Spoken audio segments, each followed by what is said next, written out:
여러분, 오늘 우리는 이스라엘의 가장 위대한 왕이었던 다윗이 가장 우울하고 좌절에 빠졌던 침체기 때의 한 모습을 발견해 볼 수가 있습니다.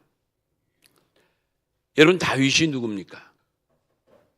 다윗은 많은 이스라엘의 왕들 가운데 하나님의 마음에 쏙 들었다고 해서 칭찬받고 인정받은 바로 이스라엘의 자존심과 같은 존재가 다름 아닌 다윗입니다. 그런데 이러한 다윗이 오늘 본문의 형편을 보면 말 그대로 말이 아닙니다.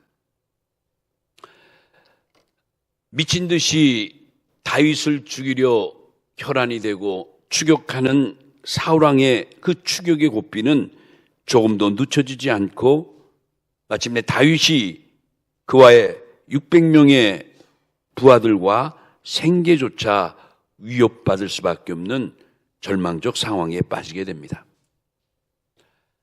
이때 다윗은 부하들을 광야에 거하게 하면서 돈이 많고 부유한 이런 집의 소유의 가축들을 이 나쁜 사람들, 도둑들로부터 보호해주고 지켜주는 대가로 양식을 얻어 겨우 연명하던 시대였어요. 사실 다윗은 하나님의 기름 부음을 받고 차세대 이스라엘의 왕으로 점지된 사람 아닙니까? 그러기에 다윗은 항상 그 마음속에 하나님의 선민의 나라의 지도자가 된다는 나름대로의 큰 꿈을 가지고 있었기 때문에 죽지 못해 사는 그런 비참한 생활도 오히려 그에게는 배가의 괴로움을 더해줬을 것입니다. 설상가상으로 이때 절망에 빠져있는 다윗에게 충격적인 큰 사건 두 가지가 더하게 됩니다. 이 당시 다윗에게 다가온 충격적인 두 가지 사건은 뭐냐면, 첫째는 자기의 장인이었던 사울왕이 이 다윗이 광야로 도망간 사건을 빌미 삼아서 이 다윗의 아내였던 미가를 다른 남자에게 결혼시켜버립니다. 여러분, 이 얼마나 있을 수 없는 일이죠. 자기 딸을, 자기 사위가 다윗인데 자기 딸을 빼앗아가지고 다른 남자에게 출가하게 한 거예요. 이 사건이 사무엘상 25장 44절이에요. 다윗은 너무 충격을 받은 거죠. 이 어려운 때. 두 번째 또 큰 충격이 뭐냐면, 다윗 자신을 이스라엘의 영도자로 추천했던 위대한 선지자, 누구죠? 사무엘 선지자가 죽게 되는 사건이에요. 이름하여 사무엘 선지자의 죽음의 사건이라. 이 말씀은 오늘 사무엘상 25장 1절에 나와 있죠. 이 사무엘 선지자는 정말 이스라엘 민족에게는 깜깜한 밤하늘의 샛별같이 정말 어두운 이스라엘 민족 앞에 하나님의 말씀을 전하며 이스라엘을 지켜왔던 위대한 선지자였어요. 이 사무엘 선지자가 다윗을 발견하고 하나님의 뜻에 따라 그에게 기름 부음을 줬던 장본인이죠. 다윗은 정말 이 사무엘 선지자를 존경하고 사랑했어요. 그런데 그가 뜻하지 않게 죽고 말았어요. 사무엘 선지자가 죽은 때가 주전 1017년입니다. 주전 1017년. 여러분 기억나십니까? 다윗이 언제 왕위에 오르게 되죠? 사울왕의 10년 동안의 추격 속에 온통 고통 속에 살아온 그가 이 모든 고난을 헤치고 주전 1010년에 헤브론에서 7년 6개월의 통치가 시작돼요. 그러니까 이 사건은 다윗이 왕이 되기 한 5년에서 7년 사이에 벌어진 사건이에요. 그러니까 이때가 어떻게 보면 다윗은 지칠 대로 지치고 자기의 장인이자 또 왕인 사울왕이 그렇게 어떤 질투의 분노를 가지고 자기를 죽이려 그렇게 집요하게 추격하는 이 시기에 너무너무 탈진되어 있는 거죠. 그게 보면 그 다윗의 도피식이 제2기 만렵이니까 한마디로 절망과 좌절이 크게 달한 이런 상태에 다윗이 처해 있었던 거예요. 바로 이때 오늘의 사건을 만난 겁니다. 어느 날 다윗이 광야를 거할 때 갈멜 족속 나발이라는 엄청난 부잣집의 소유인 많은 양떼와 염소떼를 친히 지켜주고 보호해준 일이 있어요. 악한 무리들이 남의 양떼나 염소떼, 소떼를 훔쳐가는 일이 빈번하니까 돈 있는 사람들이 이렇게 힘 있는 무리들을 불러다가 자기들의 가축을 지키는데 동원한 거죠. 여기에 다윗과 그 부하들이 나발에게 일조를 해준 거예요. 도움을 준 거예요. 그런데 시간이 지나고 나서 다윗과 그 부하들이 너무 형편이 안 좋으니까 배고픔에 고통 속에 헤매고 있었던 거예요. 이때 다윗이 굶주려 있는 그 많은 부하들을 보면서 측은하기도 하고 안타깝기도 하고 자책도 하고 그러면서 번뜩 생각난 것이 예전에 그 돈 많은 나발이란 집 그 양떼와 염소떼를 자기 부하들이 지켜주고 보호해준 때가 있으니까 이 일을 기억하면서 자기 부하 10명을 뽑아가지고 그 나발에게 보낸 거예요. 왜 보냈겠을까요? 우리의 사정이 이렇게 절박하니 당신이 예전에 우리의 도움도 받고 우리와 좋은 관계에 있었으니 생각하여 우리에게 좀 먹을 것 좀 허락해 달라는 그런 요청으로 그에게 보낸 거예요. 얼마나 참담합니까? 이때 다윗의 심정이 어떻겠어요? 모든 자존심 다 내놓고 그 나발에게 가서 그건 뭐 구걸하다시피 요청한 거 아닙니까? 그런데 이때 이 부자 나발이 그만 찾아온 다윗의 부하들에게 말 그대로 모욕적인 욕설과 함께 한마디로 이런 지하에 내쫓아버렸어요. 이야, 이 표현이 오늘 본문이 담겨있는 사무엘상 25장 9절에서 11절에 표현되어 있어요. 제가 한번 읽어볼게요. 제 설명보다 읽는 게 더 낫겠어요. 사무엘상 29장 9절 보니까 다윗의 소년들이 가서 그 부하들이 간 거예요. 다윗의 이름으로 이 모든 말을 나발에게 말하기를 마침에 나발이 다윗의 사환들에게 대답하여 이르되 다윗은 누구며 이세 아들은 누구냐? 요즘에 각기 주인에게서 억지로 떠나는 종들이 많도다. 내가 어찌 내 떡과 물과 내 양털 깎는 자를 위하여 잡은 고기를 가져다가 어디서 왔는지도 알지도 못하는 자들에게 주겠느냐? 한지라. 여러분 무슨 말이에요? 굉장히 무례한 말이고 굉장히 험한 말이에요. 너무너무 배고파서 옛날에 그 도움을 준 걸 기억해 좀 먹을 것 좀 주시면 어떻겠냐고 간 그들에게 하는 말이 너희가 누구니고 너희의 주인이 다윗이야? 다윗이 도대체 누구야? 그 이세 아들 누구야? 뭐예요? 나발은 다윗이 누군지 훤히 알고 있었다는 거예요.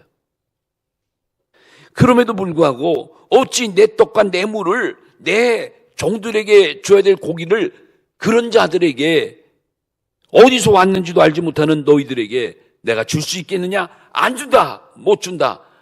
내쳐버린 거예요. 이 나발이 내뱉은 이 험한 말, 무례한 말이 다윗에게 그대로 전해진 겁니다. 이 보고를 듣자마자 다윗이 격노하게 됩니다. 우리말로 말하면 배흥망덕한 놈이라고 말이 나왔겠죠. 다윗은 즉각 400명의 부하를 무장시켜서 복수의 칼을 준비해서 피해 축제를 벌이려고 나발이 있는 곳으로 돌진하게 됩니다. 여러분 한번 상상해 보세요. 얼마나 다윗이 격분했으면 그렇게 하겠어요.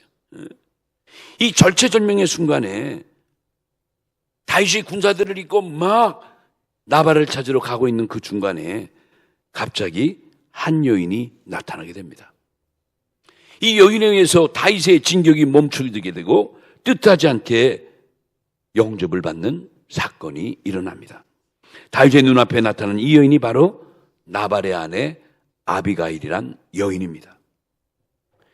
이때 이 아비가일이 얼마나 지혜롭고 현명한 처사로 행동을 했는지, 결국 이 아비가일의 이 행동 때문에, 이 판단 때문에 곧 닥쳐올 끔찍한 자기 가족의 피해 살육을 맞는 결과를 가져올 수가 있었다는 거예요.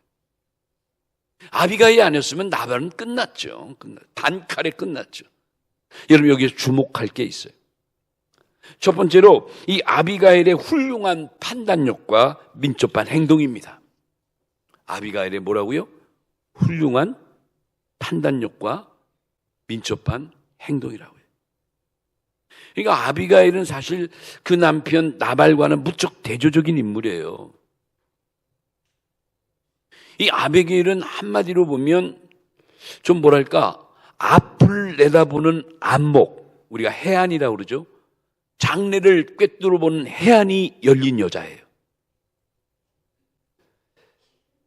또 상황을 예리하게 판단할 줄 아는 분별력도 있는 여자예요. 여러분, 당시에 다윗은 몰골이 어떻겠어요? 무려 다윗 왕을 피해 도망다닌 지 근 한 7년에서 8년 사이에 그 긴 세월 지칠 대로 지쳐있는 그에게 무슨 내세울 게 뭐가 있겠습니까? 광야에서 남의 양떼나 지키고 도망다니다가 그저 주는 양식으로 연명하며 부하들과 함께 살아가는 이 다윗이야말로 볼품없는 모습 아니겠습니까? 그런데 이 아비가일은 이런 다윗을 보면서 깨달은 바가 있는 거예요. 야, 저 사람은 외모는 저래도 이스라엘 역사를 바로잡을 하나님이 함께하는 사람이라는 것을 그는 꿰뚫어 본 거예요. 아비가일은 자기 남편의 무례함으로 분노에 가득 찬 이 다윗을 바라보면서 드디어 그는 황급히 뭘 준비해 왔죠?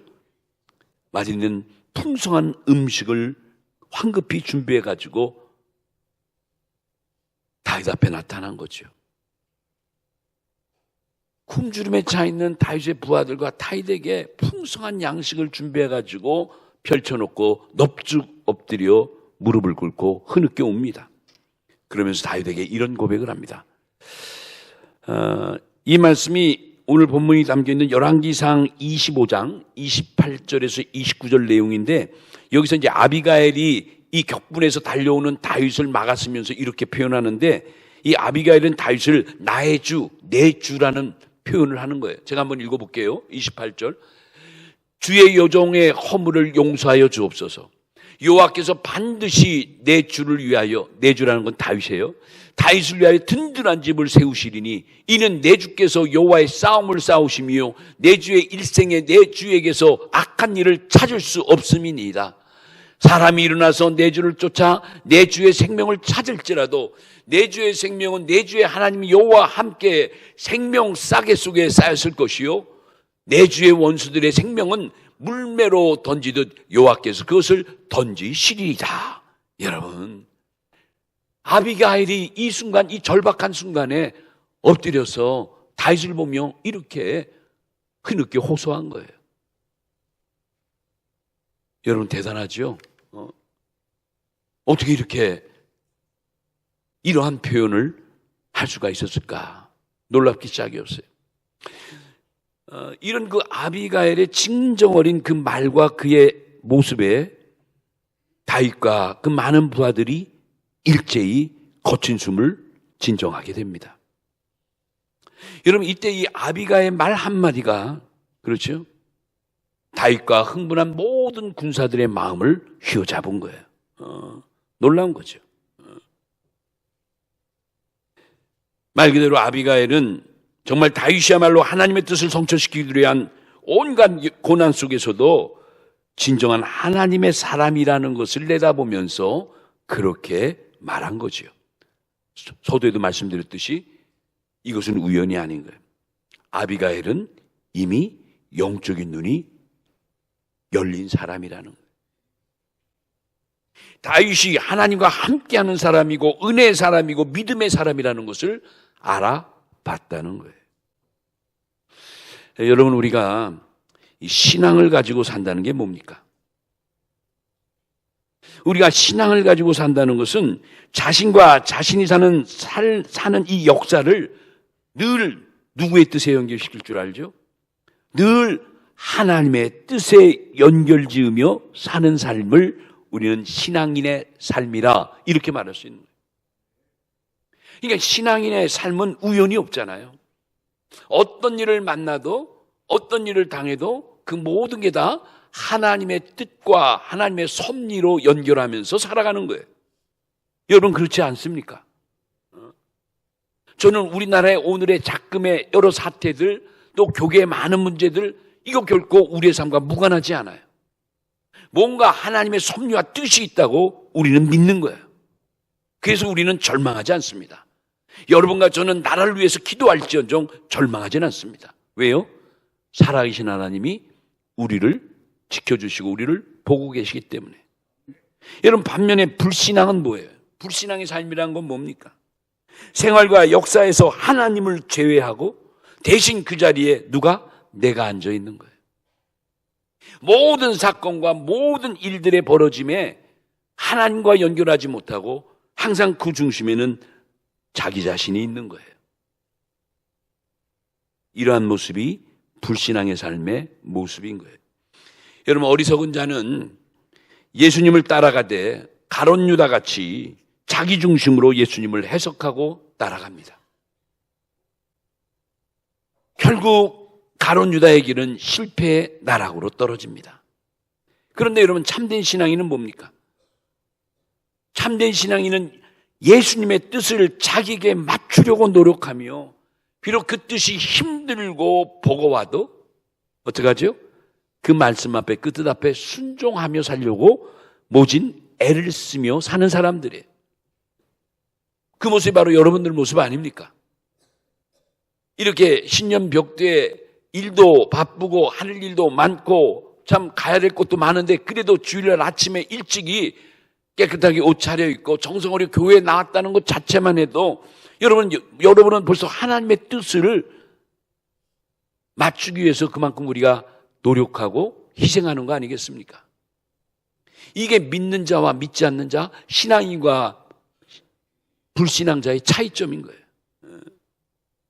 지금 이 아비가일은 현재 왕인 그 사울왕이 하나님의 뜻을 소홀히 한 자이기 때문에 이스라엘 민족을 위해서는 새로운 시대, 새로운 지도자가 도래해야만 한다는 사실을 이미 내다본 거예요. 그러기에 아비가일이 다윗을 만났을 때 순간적으로 느낀 거예요. 깨달은 거예요. 아비가일의 행동에는 지체가 없었습니다. 그러니까 그 여인은 민첩할 수밖에 없는 거예요. 해안이 열려있고 영안이 열려있는 그는 다윗의 마음과 그의 부하들의 마음을 진정시키기 위해서 그는 최선을 다해서 정성 어린 양식을 준비하고 달려나가서 눈물 뿌려 호소하고 다윗의 다윗됨을 인정해 준 거예요. 두 번째, 아비가일의 탁월한 설득력을 우리가 주목해야 돼요. 탁월한 설득력. 여러분 아비가일은 타락한 이스라엘 역사를 개혁하는데 결정적인 역할을 한 사람 중에 한 사람입니다. 여러분 다윗이 이스라엘의 구원자라면 아비가일은 그러한 다윗을 구한 여인이에요. 이런 면에서 아비가일은 구속사적 의미에서도 대단히 위치를 점하는 인물이에요. 여러분 아비가일 꼭 기억하세요. 너무나 지쳐서 어떻게 보면 하나님의 부르심에 대한 의지도 거의 상실한 채 처량한 군인으로 전락해버릴 수도 있는 다윗에게 그래도 다시금 용기를 주고 다시금 일으켜 세운 여인이 다름 아닌 아비가일입니다.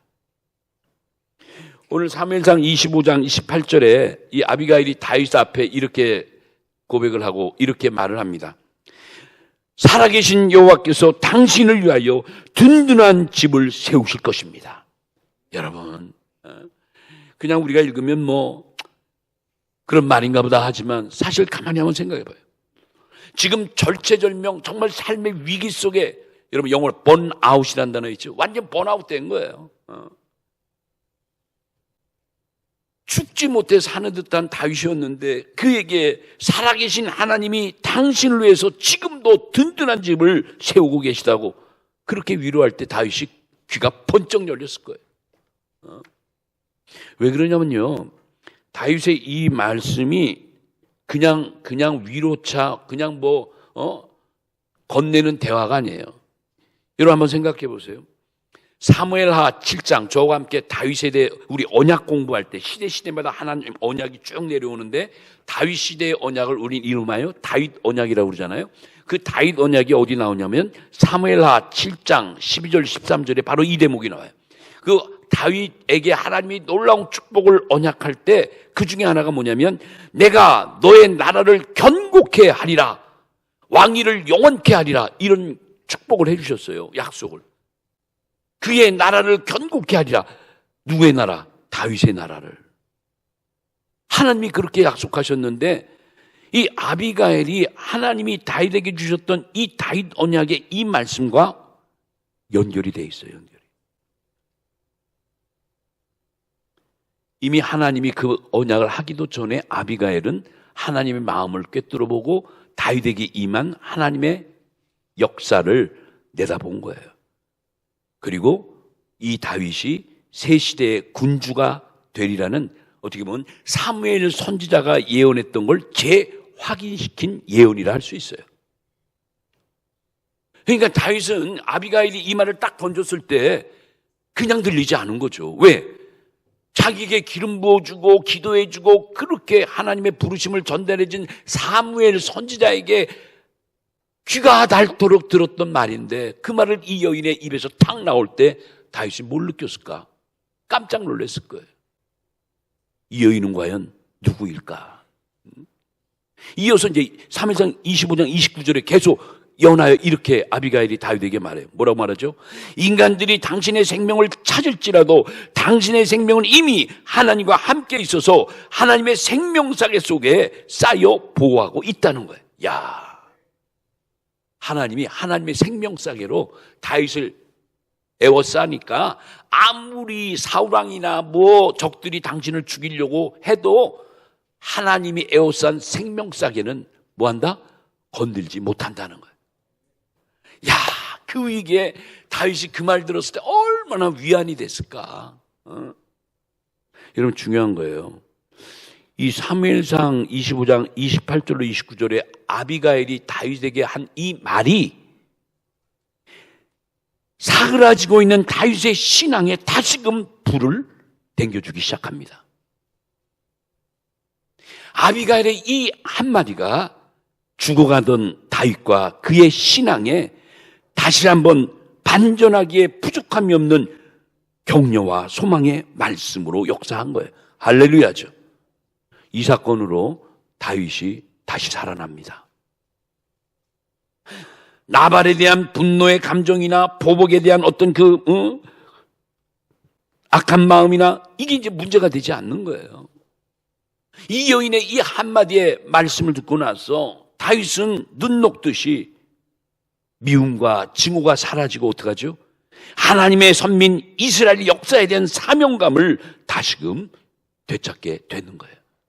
내가 과연 누구인가? 내가 지금 어디 서 있는가? 내가 지금 뭘 하고 있는가? 순간적으로 다윗은 자각하기 시작한 거예요. 이 아비가일의 이 말을 듣고 나서 너무나 어떻게 보면 충격받은 다윗이었겠죠. 다윗이 마침내 무거웠던 입을 열게 됩니다. 그 말씀이 사무엘상 25장 32절이에요. 아비가일이 이 말을 쭉 듣던 다윗이 드디어 무거운 입을 열었어요. 여러분 다 같이 읽어봐요. 이 말씀, 다윗이 이런 반응을 보인 건 중요한 거니까. 사무엘상 25장 30절 다 같이 시작. 다윗이 아비가일에게 이르되 오늘 너를 보내어 나를 영접하게 하신 이스라엘 하나님 여호와를 찬송할지로다. 여러분 다윗이 지금 은혜 받은 거예요, 안 받은 거예요? 받았죠? 다윗의 반응 보세요. 당신을 보내어 나를 영접하게 하고 나를 만나게 하신 것은 살아계신 우리 하나님 이스라엘 하나님 여호와 그분께 찬송을 드릴지어다. 여러분 다윗이 얼마나 감격했으면, 얼마나 위로가 받았으면 아비가일이 마치 하나님이 보낸 하나님의 사자, 천사같이 보여질 수도 있었을 거예요. 그런 마음 가지고 그 아비가일을 향해서 오히려 하나님을 찬송한 거예요. 사랑하는 성도 여러분, 오늘이 우리 교회 청지기 직분주일이고, 여러분 지금 우리가 갖고 있는 이 시기가 어떤 시기입니까? 우리나라 대한민국의 상황을 보든지 우리 교계를 보든지 모든 게 너무너무 혼란과 혼돈과 정말 우리 말로 어떻게 수식이 쉽지 않죠? 정말 우리가 사는 이 시기에는 우리 성도들과 교회가 모든 백성들이 누구와 같이 아벨 같은 신앙의 자세를 갖고 살아가야 될 때라는 것을 다시 한번 느끼게 되는 거예요. 저는 이런 면에서 아비가일의 이 모습이 오늘 청지기 직분주일 우리 온 성도들과 오늘 임직하고 직분을 확인하는 우리 성도들에게 크게 도전이 되길 원하는 마음으로 준비하게 된 거예요. 여러분, 아비가일은 연약한 여자의 몸이지만 그 살기 든든한 다윗과 400명의 군사를 막는데 결정적인 평화의 사도로 역할한 거예요.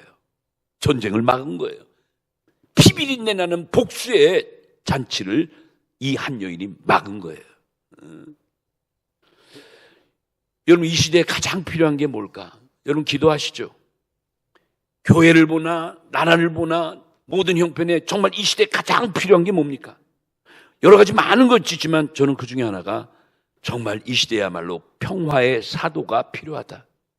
평화의 사도.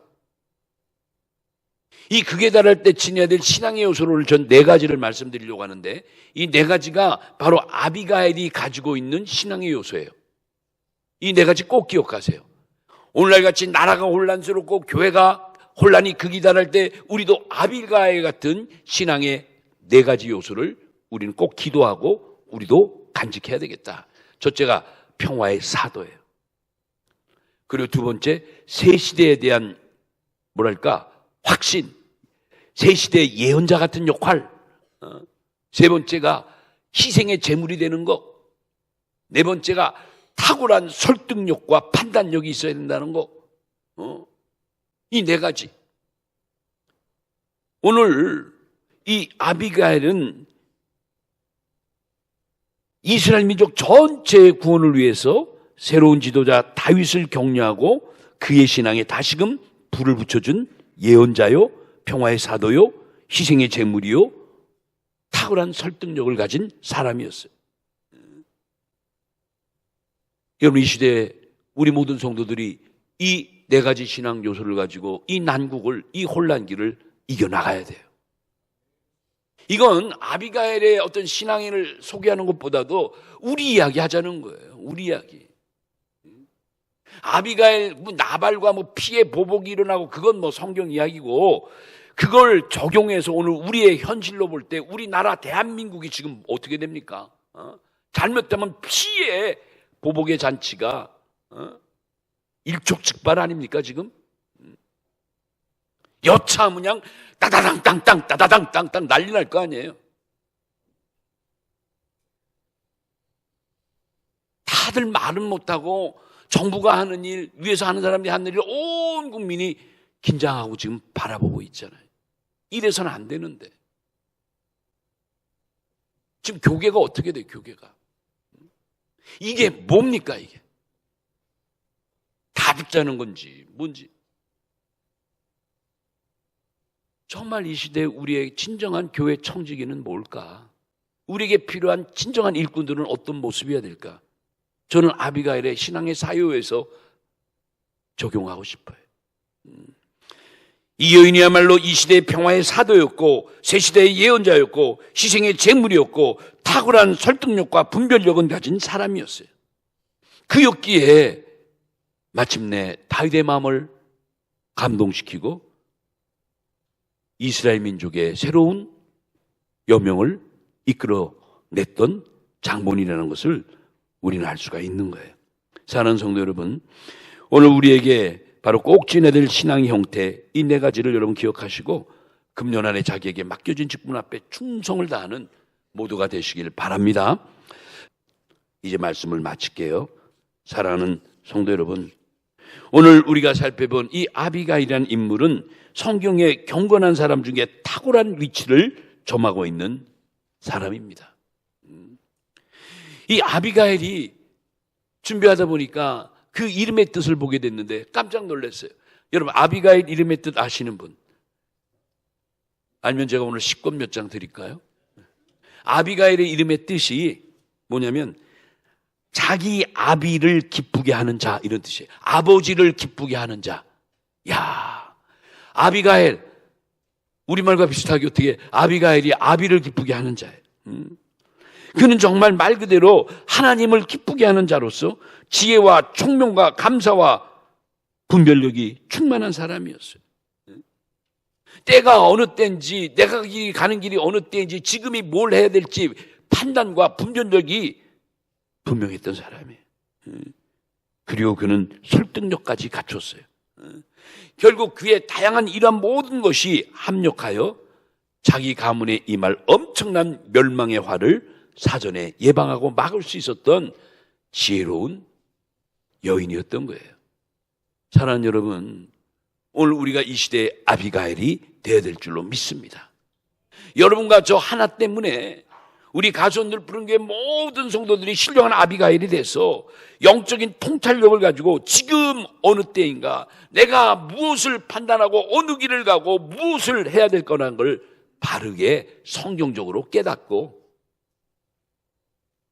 올바른 길을 가는 우리가 돼서 이렇게 혼란 속에 있는 우리 교회들과 우리 나라를 지키고 성장시키고 그리고 하나님의 뜻을, 하나님의 구속 역사의 그 뜻을 온전히 이뤄나갈 수 있도록 하나님 앞에 쓰임받는 자들이 되는 것, 바로 이것이 오늘 이 시대의 교회, 나라의 청지기들이라는 것을 여러분에게 말씀해 드리고 싶었던 거예요. 사랑하는 여러분, 자금의 우리나라와 교회의 위기도 반드시 하나님이 우리의 판단력, 우리의 분별력을 시험하는 하나님의 시험대라고 저는 생각이 됩니다. 그러니 여러분 잘 생각해야 되는 거예요. 때마다 시마다 강단에서 주는 귀한 말씀을 가지고 여러분은 지혜를 얻고 그리고 나름대로 판단력을 가지고 그리고 살아가야 되는 거예요. 여러분들이 정말 오늘 말씀대로 우리 모두가 다 이 시대의 평화의 사도들이 돼서 엄청난 피해보복의 전쟁도 아비가일의 지혜로운 처사로 말미암아 어땠어요? 스탑시킨 거예요. 격불한 다윗의 마음도 아비가일의 그 행동이, 그 말 한마디가 그를 진정시킨 거예요. 그리고 냉정하게 하나님이 주신 놀라운 그 소명의 의식을 회복하게 만든 거예요. 얼마나 놀라운 역사입니까? 바라기는 우리 모든 성도님들이 금년 안에 이렇게 하나님이 기뻐하시는 청지기들이 다 돼서 교회의 참된 일꾼들이 되시고 하나님이 기뻐하시는 구속사의 주역이 되시고 꼭 필요한 이 시대의 청지기들이 되시기를 예수님의 이름으로 축원합니다.